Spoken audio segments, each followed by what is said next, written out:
Assalamualaikum warahmatullahi wabarakatuh. Perkenalkan, nama saya Safitrianingsih, Prodi PIAUD dari Institut Islam Negeri Kendari. Di sini saya akan menjelaskan tentang beberapa anak berkebutuhan khusus, yang dimana pertama, apa itu tunarunggu? Tunarunggu adalah suatu kondisi ataupun keadaan seseorang yang mengalami kekurangan ataupun kehilangan indera pendengarannya, sehingga tidak mampu menangkap ataupun merespon yang berupa bunyi, suara, ataupun rangsangan lain melalui indera pendengarannya.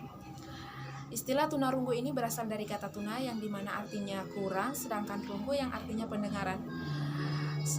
Dari penjelasan ataupun istilah tersebut, jadi tunarunggu adalah suatu kondisi ataupun kekurangan indera pendengarannya. Pertanyaan yang berikutnya yaitu, bagaimana cara sih kita berinteraksi pada anak yang terkena tunarunggu? Yang dimana pertama, carilah perhatian terlebih dahulu saat kita berkomunikasi terhadap anak tunarunggu. Cara berkomunikasinya jangan langsung kita menyapa dia, tapi kita harus memegang pundaknya dulu dia. Yang kedua yaitu cari tempat yang tenang ataupun yang tidak banyak bising ya, ataupun dalam keadaan ramai. Yang ketiga yaitu sejajarkan posisi wajah Anda saat akan memulai berkomunikasi. Sejajarkan letak mata Anda dengan dirinya. Pastikan Anda tidak berada terlalu dekat dengannya agar dia bisa melihat semua bahasa tubuh kita. Pastikan juga agar lokasi pembicaraannya cukup tenang ya. Yang keempat, kontak mata. Selama berbicara dengan penyandang tunarunggu, jangan lepaskan kontak mata atau fokus dari dirinya. Lepaskan media yang menghalang atau apapun itu yang bisa mengganggu berjalannya berkomunikasi terhadap tunarunggu. Yang kelima yaitu bicaralah dengan normal dan jelas. Hindari berbicara dengan cara bisik ataupun terlalu cepat. Yang kedua yaitu, apa itu tunanetra? Tunanetra adalah suatu istilah umum yang digunakan untuk kondisi seseorang yang mengalami gangguan hambatan indera penglihatannya. Berdasarkan tingkat gangguannya, tunanetra ini dibagi menjadi dua, yaitu buta total atau biasa kita sebut dengan total blind. Yang kedua yaitu masih mempunyai sisa penglihatan atau low vision. Pertanyaan berikutnya yaitu, bagaimana cara kita belajar anak yang terkena tunanetra? Yang dimana pertama yaitu metode ceramah. Metode ceramah ini bagi anak tunanetra hanyalah berupa sebuah penyampaian materi dengan beberapa penjelasan secara lisan. Metode pendidikan ini sangat tepat diterapkan pada anak yang penyandang tunanetra. Yang kedua yaitu metode tanya jawab. Metode tanya jawab ini berupa metode lanjutan dari metode ceramah tadi. Untuk memproses pendidikan dengan metode ceramah, metode tanya jawab ini juga bertujuan mengenalkan guru ingin membuat siswa menjadi aktif dalam kelas. Yang ketiga yaitu metode diskusi. Metode diskusi ini bisa diterapkan bagi anak-anak yang terkena tunanetra, karena dengan cara ini mereka bisa ikut berpartisipasi dalam kegiatan berdiskusi tersebut. Pertanyaan yang selanjutnya yaitu, apa itu ADHD? ADHD atau Attention Deficit ataupun Hyperactive Disorder adalah nama yang diberikan pada anak-anak ataupun remaja ataupun beberapa orang dewasa yang kurang mampu memperhatikan atau mudah dikacaukan pikirannya ataupun bisa juga disebut dengan overaktif, dengan juga impulsif. ADHD adalah suatu gangguan neurobiologi dan bukan penyakit yang mempunyai penyebab yang spesifik. ADHD adalah kondisi anak-anak yang memperhatikan ciri-cirinya ataupun gejala kurang konsentrasi dalam belajar ataupun aktivitas lain, ataupun juga hiperaktif, impulsif yang dapat menyebabkan ketidakseimbangan sebagian besar aktivitas mereka. Yang selanjutnya yaitu, apa gejala ADHD? Yang dimana di sini ada 3, yaitu tidak mampu memusatkan perhatian saat dia belajar ataupun sedang beraktivitas lainnya. Yang kedua yaitu hiperaktif. Hiperaktif ini sering dijumpai bagi orang yang sering gelisah ataupun tidak bisa diam dalam ataupun restless. Biasa orang bilang restless. Tangan dan kakinya selalu bergerak atau inflated. Tubuh secara menyeluruh bergerak tidak sesuai dengan impulsi mereka. Yang kedua yaitu perilaku impulsif. Gejala impulsif ini dapat berupa tingkah laku yang kurang terkendalikan atau tidak mampu memudahkan respon saat ia sedang belajar ataupun sedang beraktivitas dengan temannya. Tidak mampu menunda atau pemuasannya, tidak mau menunda pemuasannya. Apapun yang dia inginkan tidak boleh harus ditunda, ataupun menghambat respon yang sangat mendesak. Pertanyaan selanjutnya yaitu apa itu tunadaksa? Tunadaksa adalah suatu kondisi anak yang memiliki anggota tubuh tidak sempurna. Ketidaksempurnaan ini hanyalah secara fisik seperti tulang, sendi ataupun otot.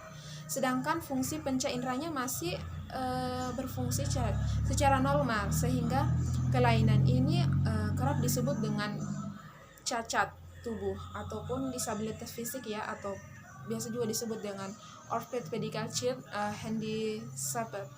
Menurut beberapa para ahli, yaitu di sini saya mengambil Hikmawati menjelaskan bahwa tunadaksa adalah seseorang yang mempunyai kelainan tubuh pada alat gerak ataupun meliputi tulang, otot, dan persendian, baik dalam struktur ataupun fungsinya, dapat mengganggu ataupun merupakan rintasan ataupun hambatan bagi mereka yang saat melakukan kegiatan secara layak. Pertanyaan selanjutnya yaitu apa penyebab terjadinya tunadaksa? Yang dimana di sini ada 3, yaitu faktor kelahiran, faktor kecelakaan, faktor terkena virus. Yang dimana faktor kelahiran ini ada beberapa masalah dalam kelahiran yang menyebabkan tunadaksa, yaitu pertama, mungkin ibu saat melahirkan pinggulnya sempit sehingga bayi tidak menjadi sulit untuk keluar dan terjepit. Yang kedua itu faktor kecelakaan.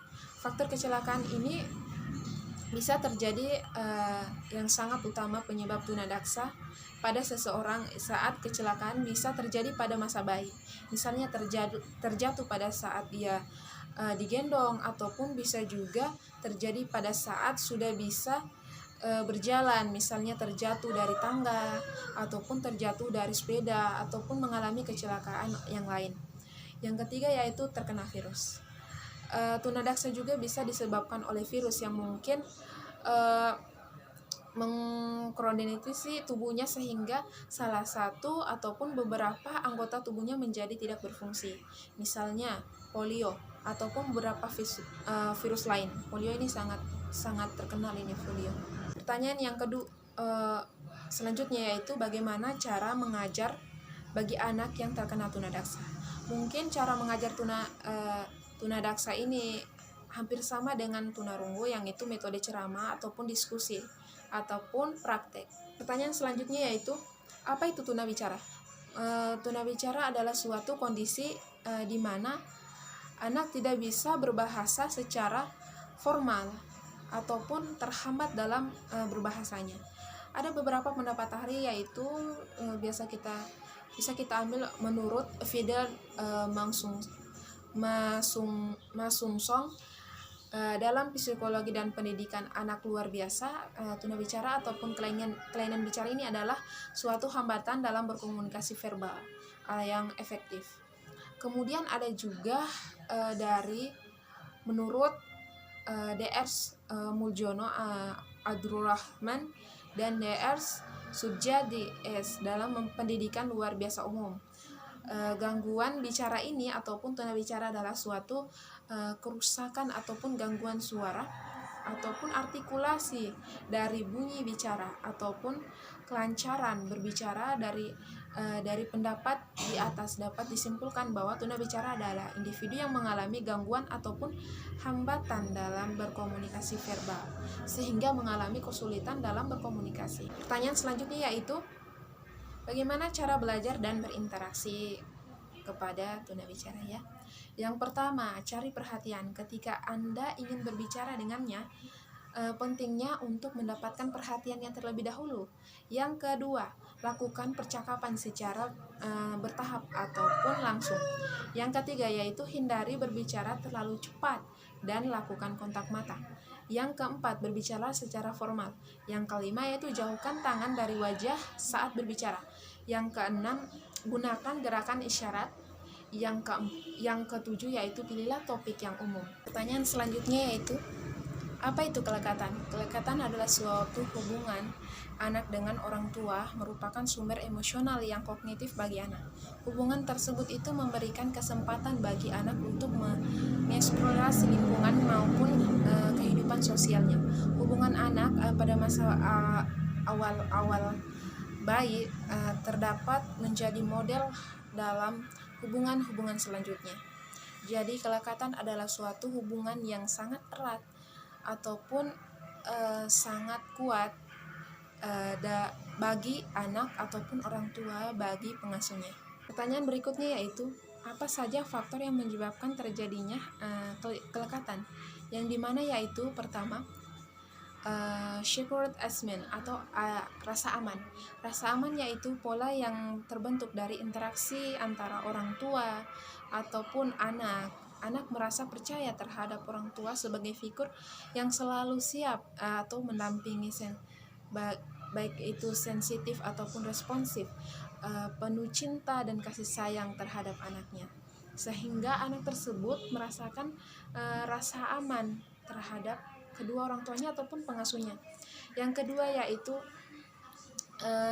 anxious resentment ataupun attachment atau cemas ambivalen, yaitu pola yang terbentuk dari interaksi orang tua dan anak, sehingga anak merasa tidak pasti bahwa orang tua selalu ada dan responsif ataupun cepat membantu serta datang kepadanya pada saat ia membutuhkan mereka. Seperti contohnya anak bayi yang menangis lalu orang tuanya menanganinya agar anak tersebut tidak menangis. Jadi anak itu merasa responsif kepada orang tuanya. Yang ketiga yaitu cemas menghindari. Cemas menghindari ini biasa pola yang terbentuk dari interaksi orang tua dan anak, sehingga anak tidak memiliki kepercayaan diri karena tidak mencari kasih sayang. Ia tidak direspon ataupun bahkan ditolak.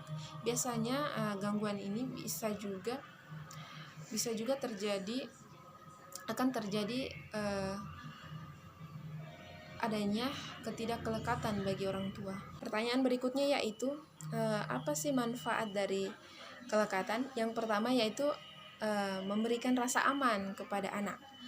Saat individu sedang berada dalam susah ataupun dalam keadaan sulit, penuh tekanan ataupun kehadiran figur kelekatan dapat memulihkan perasaan individu yang sedang penuh tekanan ataupun masalah.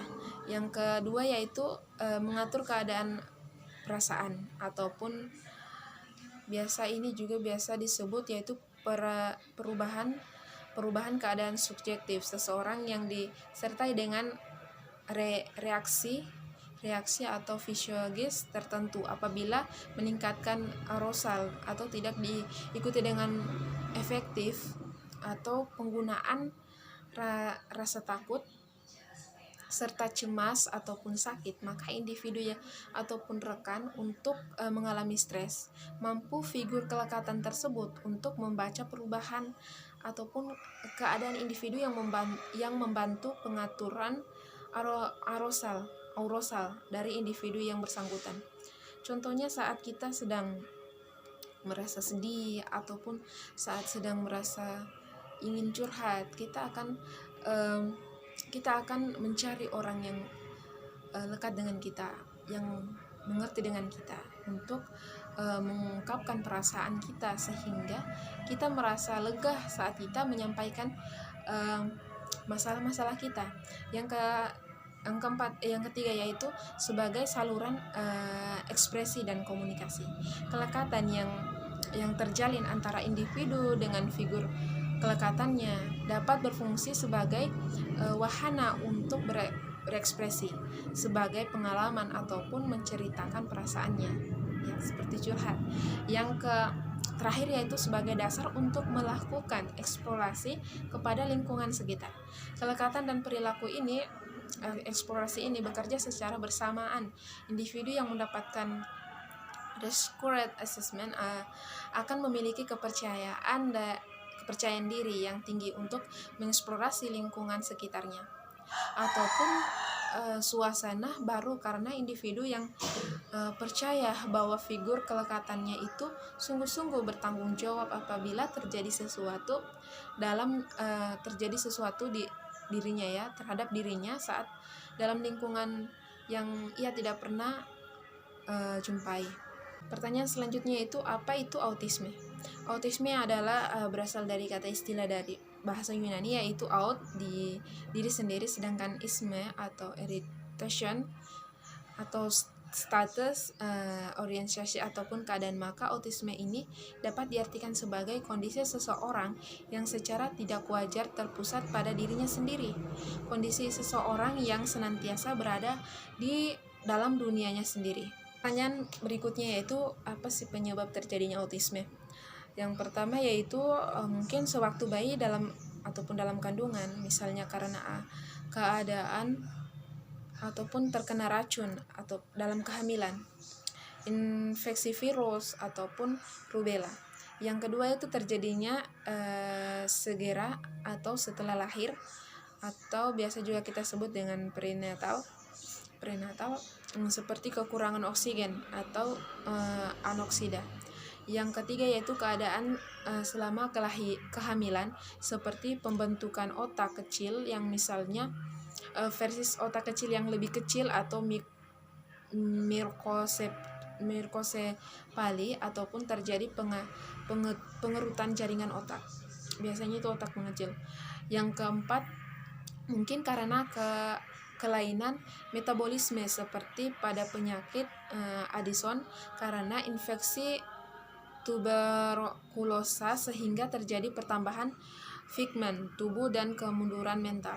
Yang terakhir yaitu mungkin karena adanya kelainan kromosom, seperti pada sindrom kromosom X yang Prague, seperti diceritakan banyak yang terjadi, ya, di beberapa daerah. Mungkin itu saja penyampaian saya tentang anak berkebutuhan khusus. Bila ada salah mohon dimaafkan. Saya akhiri dengan ucapan Assalamualaikum warahmatullahi wabarakatuh.